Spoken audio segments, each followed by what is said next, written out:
Tras 10 años de visitar colegios en todo el país, la guitarrista clásica Berta Rojas finalizó hoy la exitosa gira con Berta Rojas, Hoy Toca Mangoré, en el Colegio Bernardino Caballero. En la última década, 50.000 estudiantes pudieron conocer las obras de Agustín Pío Barrios.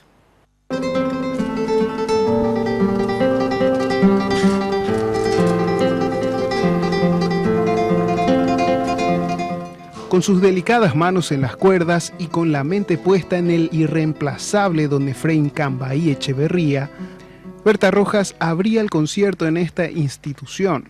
Este año, numerosos niños, niñas y adolescentes pudieron conocer y disfrutar las obras de Agustín Pío Barrios. En el colegio en el cual estudió don Agustín Pío Barrios Mangoré adquiere una significación muy especial para mí, ¿no? Poder hablarles a estos chicos hoy de alguien que se registró en este colegio en 1901 y que de allí se fue a la conquista de sus sueños. Que su sueño era ser músico, era ser guitarrista. Y mira vos hasta dónde llegó nuestro gran Agustín Pío Barrios Mangoré.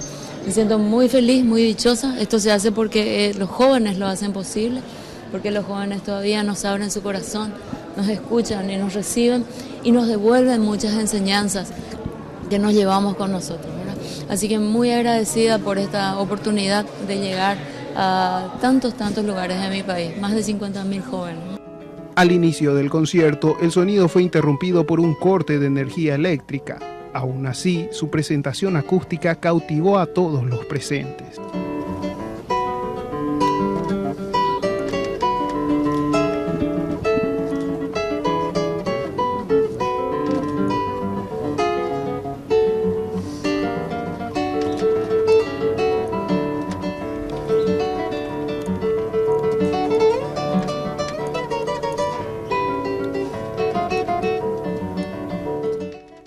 Los estudiantes expresaron que la presencia de Berta en el colegio les llenó de inspiración.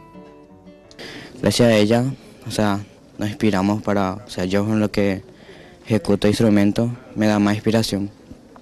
Es todo un honor para el colegio en sí porque Berta Rojas, que recibió un Grammy a nivel, es reconocida a nivel mundial, recibió un Grammy y todas esas cosas.